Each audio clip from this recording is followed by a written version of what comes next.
விஞ்ஞானங்கள் எவ்வளோ தான் வளர்ந்தாலும் காலங்கள் எவ்வளவோ மாறி நம்ம இன்னைக்கு டெக்னாலஜியில் எவ்வளவோ முன்னேறி போனாலும் இன்னுமே அந்த அமானுஷ்யங்கள் பேய் பிசாசுகள் அப்படி எதுவுமே நமக்கு கிடையாது அப்படின்னு நம்ம எவ்வளோ தூரம் சொல்லியிருந்தால் கூட இன்னும் ஒரு சில சம்பவங்கள் எல்லாமே நம்மளுக்கு பேய் பிசாசுகள்லாம் உண்மையிலே இருக்கோ.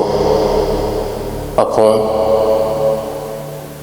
அந்த காலத்தில் எல்லாரும் சொன்ன மாதிரி பேய் பிசாசுகள் இன்னும் வரைக்கும் வாழ்ந்துட்டு தான் இருக்கா அப்படிங்கிற மாதிரி ஒரு சில வீடியோக்கள் நமக்கு சந்தேகத்தை தர்ற மாதிரியே இருக்கு. அப்படிப்பட்ட ஒரு வீடியோ தான் இன்னைக்கு நீங்கள் பார்க்க போகிறீங்க. பீஸா டெலிவரி பண்ண போன அந்த டெலிவரி பாய்க்கு நடந்த ஒரு நைட்டில் நடந்த அந்த அமானுஷ்யமான சம்பவத்தை பற்றி தான் இன்றைக்கி இந்த வீடியோவில் நான் டீகோட் பண்ண போகிறேன். நீங்கள் பார்த்துட்டு இருக்கிறது பிரபா டீகோட்ஸ். நான் உங்கள் பிரபா. வீடியோக்குள்ளே போகலாம்.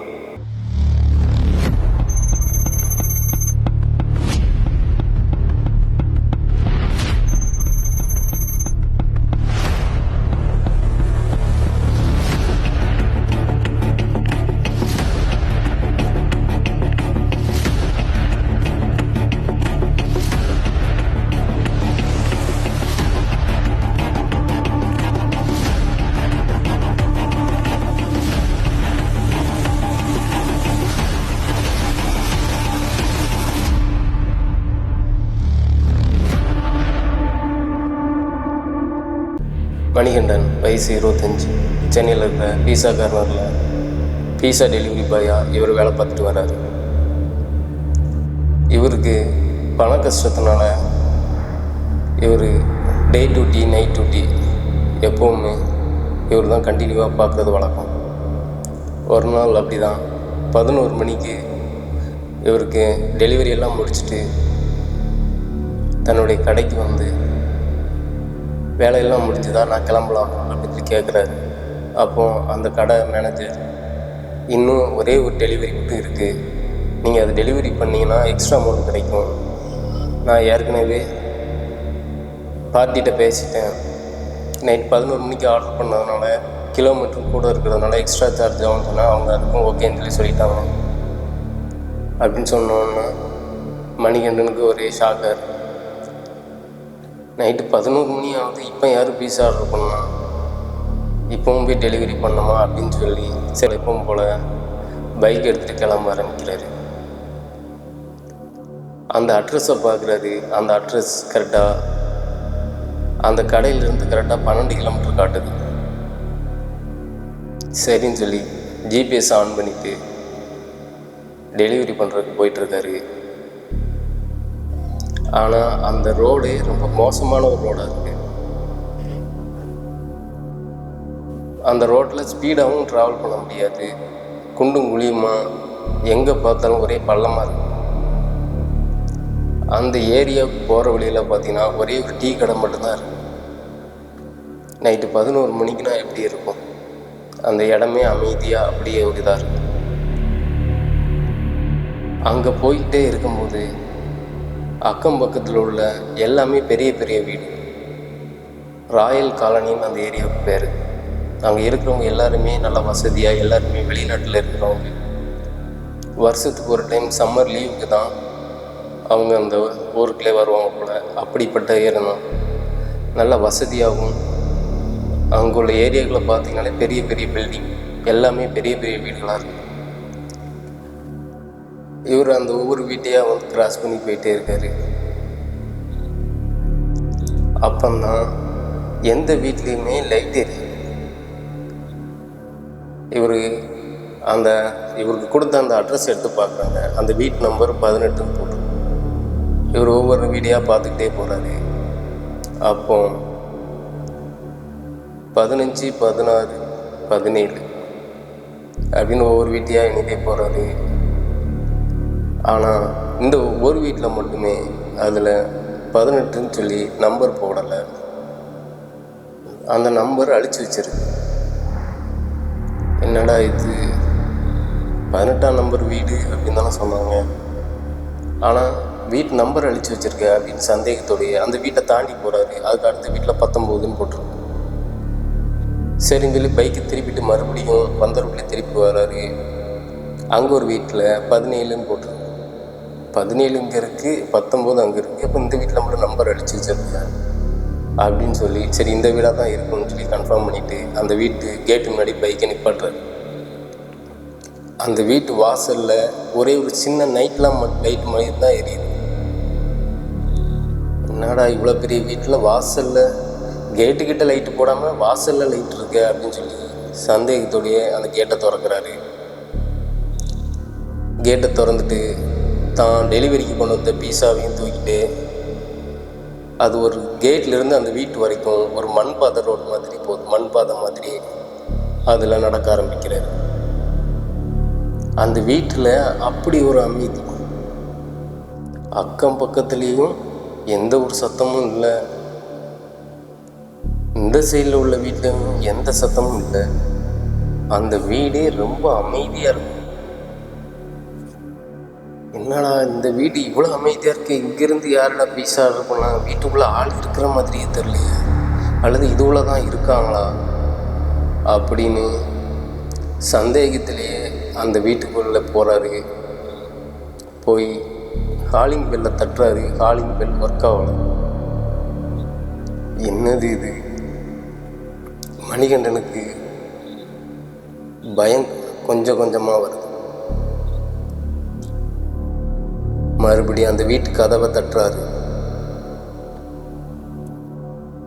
உள்ளே இருந்து எந்த சத்தமும் இல்லை.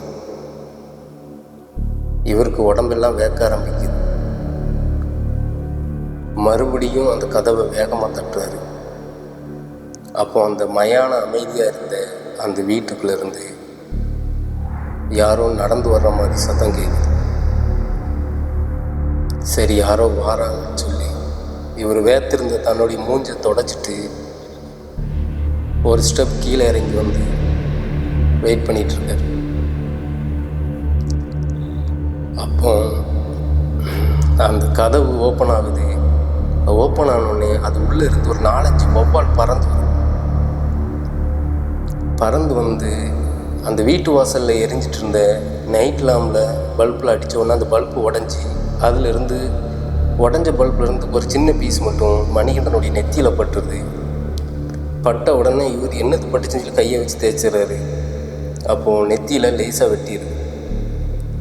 வெட்டி அவருக்கு ரத்தம் வடிய ஆரம்பிச்சிருது.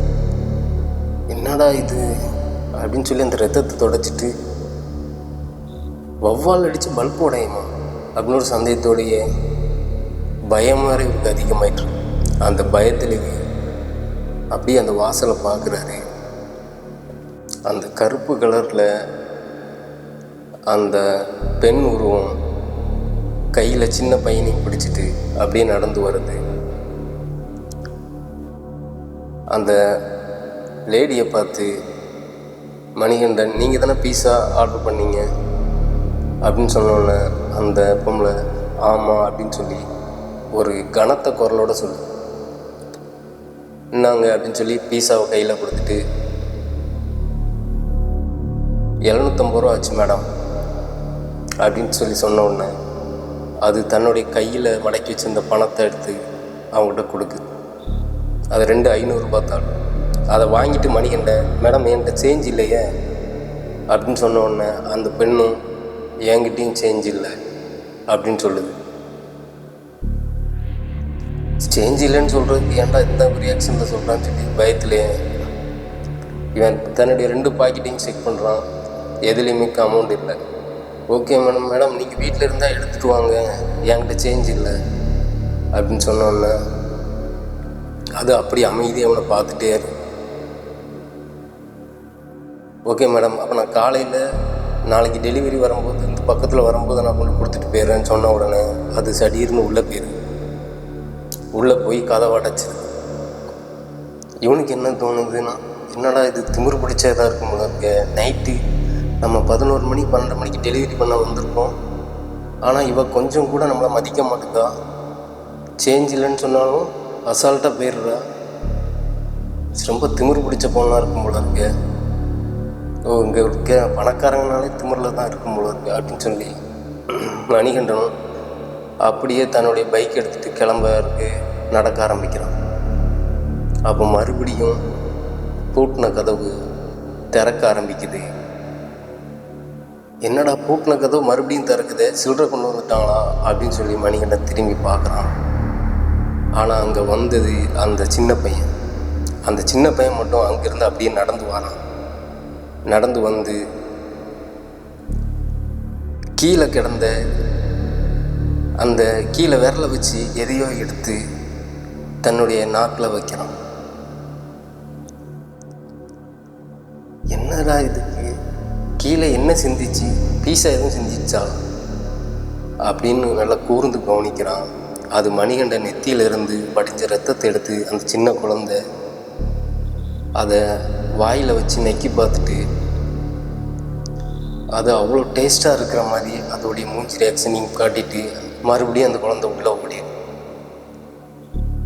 குழந்தை உள்ளே ஓடினோடனே அந்த உள்ளே இருந்த அந்த பெண் மறுபடியும் வெளியே வந்து ரொம்ப கோபமாக மணிகண்டன் நிற்கிற இடத்தையே பார்த்துட்டு, மணிகண்டனுக்கு ஒரு டவுட் என்னன்னா, நம்ம நிற்கிறதோ இருட்டில் நிற்கிறோம், அங்கேருந்து பார்த்தா நம்ம நிற்கிறது தெரியாது, ஆனால் அவள் கரெக்டாக நம்ம நிற்கிற இடத்துல நம்மளை கூர்ந்து பார்க்கல அப்படின்னு சொல்லி மணிகண்டன் மறுபடியும் பார்க்குறான். அந்த பெண்ணுடைய பார்வை இன்னும் உக்கிரமாகுது.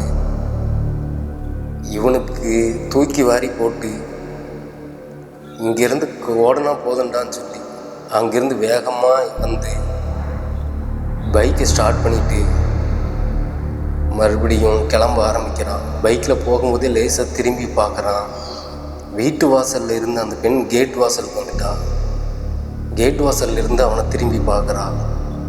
இவன் பைக்கை வேகமாக எடுத்துகிட்டு தன்னுடைய கடைக்கு வந்துட்டு அமௌண்ட்டை கொடுத்துட்டு நேராக இவனுடைய ரூமுக்கு போயிடலாம். இவனுக்கு நைட்டு தூங்கும் போதெல்லாம் தனக்கு இன்றைக்கி வீட்டில் டெலிவரி பண்ணவன் அந்த வீட்டுடைய நடந்ததையே யோசிச்சுக்கிட்டே தூங்குறான். தூங்கி காலையில் கரெக்டாக முடிச்சுட்டு எப்பவும் போல் தான் வேலைக்கு கிளம்புறதுக்கு ரெடி ஆகுறான். ஆனால் இவன் பைக்கிட்ட வந்த உடனே அந்த பைக்கு சைட் பாக்ஸில் பைக்குக்கெல்லாம் டெலிவரி பண்ணுறவங்களுக்குலாம் சைட் பாக்ஸ் ஒன்று இருக்கும். இவன் பைக் எடுக்க வரும்போது கரெக்டாக அந்த சைடு பாக்ஸ் கிட்ட மட்டும் வந்த உடனே அந்த பாக்ஸை ஓப்பன் பண்ணி பார்க்க சொல்கிறதா இவனுடைய மனசு சொல்லிக்கிட்டே இருக்கு. சரின்னு சொல்லி அந்த பாக்ஸை ஓப்பன் பண்ணி பார்க்குறான். ஓப்பன் பண்ணி பார்க்குறவனுக்கு ஷாக் வரும். என்ன ஆச்சுன்னா, அந்த பாக்ஸுக்குள்ளே இவன் நேற்று டெலிவரி பண்ண போகும்போது அந்த 3 வவ்வால்கள் 4 பறந்து வந்தது. அதுக்கு 3 வவ்வால்கள் தன்னுடைய பாக்ஸுக்குள்ளே செத்து கிடக்கு. இவன் அதை பார்த்துட்டு ஒரு ஸ்டெப் பைக்கை விட்டு பின்னாடி போயிட்டு, இந்த வவ்வால் எப்படிட்டா பாக்ஸுக்குள்ளே வந்துச்சு, நம்ம லாக் பண்ணி வச்சுருக்க பாக்ஸுக்குள்ளே வவ்வால் எப்படி வந்துச்சு அப்படின்னு டவுட்லேயே சரி அதை எடுத்து வெளியே போட்டுருவோன்னு சொல்லி கையை விட்டு வவ்வாலை தூக்க போகிறான். அந்த வவ்வால் எல்லாம் உயிரோட பறக்க ஆரம்பிச்சு. இவனுக்கு மணிகண்டனுக்கு இன்னும் கொஞ்சம் பயமாயிடுது. என்னடா அதுன்னு சொல்லி மறுபடியும் இதே குழப்பத்தோடையே மறுபடியும் அவன் வேலைக்கு கிளம்புறான். அப்போ அதே அடுத்த நாள் நைட்டு அதே மாதிரி 11 மணிக்கு அதே பீஸா ஆர்டர் வருது. அதுவும் சேம் அதே வீட்டுக்கு. இவனுக்கு பயத்தின் உச்சிக்கே போயிடுறான். இவன் கடையோட மேனேஜர்கிட்ட சொல்கிறான், நேற்று நைட்டு இப்படி நடந்துச்சு, அதே இடத்துக்கு நான் போகலை, வேறு யாரையாவது அனுப்புங்க, அந்த ஆர்டர் கேன்சல் பண்ணுங்கன்னு சொல்லி என் மேனேஜர்கிட்ட சொல்கிறான். அவனை நீ படித்த பையன், இந்த காலத்துலேயே நீ இப்படி நம்பிட்டு இருக்க பேய் பிசாசுன்னு, அப்படிலாம் எதுவும் கிடையாது. அங்கே உள்ளவங்க எல்லாருமே பணக்காரங்கனால உனக்கு அவங்களுடைய ஆக்டிவிட்டி எல்லாமே உங்களுக்கு பயமாக இருந்த மாதிரி இருந்திருக்கும். நேற்று பே பண்ணால் கூட 2 மடங்கு அமௌண்ட் தரேன்னு சொல்லியிருக்காங்க. அதனால் நீ போயிட்டு வா, உனக்கு எக்ஸ்ட்ரா அமௌண்ட் கிடச்சா நல்லாதான்னு சொல்லி இவரை கன்வின்ஸ் பண்ணி மணிகண்டனை அனுப்புகிறான். இவனும் சேம் அதே மாதிரி 11 மணிக்கு கிளம்புறான். அதே மாதிரியே அந்த டீ கடையை கிராஸ் பண்ணி போகிறான். அந்த ராயல் காலனிக்கு. அந்த நேற்று அமைதியாக இருந்த இந்த ஏரியாவில் இன்றைக்கி 2-3 நாய்கள் இவன் வர்றதை பார்த்துட்டு இவனை பார்த்து குலைக்குது. இவனுக்கு கொஞ்சம் பயமாகுது. நாய் ஏதோ சொல்ல வர்ற மாதிரி, இவன் நாய் குலைக்குது, அப்போ நம்மளை போகக்கூடாதுன்னு சொல்லுதா அப்படிங்கிற மாதிரியே இவன் வித்தியாசமாக யோசிச்சுக்கிட்டு மறுபடியும் அதே வீட்டுக்கு போகிறான். அதே மாதிரி அந்த வீட்டில் அடுத்த நாள் ஒரு பல்ப் எரியுது. நேற்று தானே அந்த பல்ப் உடஞ்சிது, மறுபடியும் இப்போ எப்படின்னா சரி மாற்றிருப்பாங்க. அப்போ வீட்டில் ஆள் இருக்கு, அப்போ நார்மலாக இதுதான் சொல்லி அவன் அந்த கேட் முன்னாடி பைக்கை விட்டுட்டு கேட்டை ஓப்பன் பண்ணுறான். ஆனால் நேற்று நடந்து போன அதே மண் பாதை இன்னைக்கு சருகால மூடி இருக்கு. என்னடா ஒரே நாளில் எப்படி இவ்வளோ சருகு வந்துச்சு? நேற்று க்ளீனாக இருந்த பாதை இன்னைக்கு ஏன் பாதையே தெரிய மாட்டேங்குது? சரி இன்னைக்கு வேலைக்கு யாரும் வந்துருக்க மாட்டாங்க, மரத்துலேருந்து இலையில் வந்துருப்போம் அப்படின்னு சொல்லி பாதி பயத்தோடையும் பாதி இவனை தானே தெம்பு ஊட்டிக்கிட்டு அதே மாதிரி போகிறான். அதே மாதிரி டோரை தட்டுறான்.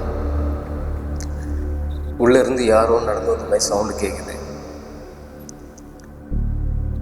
இவன் ஒரு ஸ்டெப் பேக்கில் வந்து டெலிவரி பண்ணுறதுக்கு ரெடி ஆகிறான். கதவு ஓப்பன் ஆனோடனே இவன் அட்வான்ஸாகவே தன்னுடைய மூஞ்சை மறைக்கிறான். இன்றைக்கும் வௌவால் பறந்து வந்துடணும் அப்படின்னு சொல்லி. ஆனால் அதே மாதிரி வௌவால் வருது. ஆனால் இவன் முகத்தை மறைச்சதுனால இவனுக்கு ஒன்றும் ஆகலை. ஆனால் அதே மாதிரி கருப்பு உருவம் உள்ளேருந்து வெளியே வருது. அது வெளியே வந்தோடனே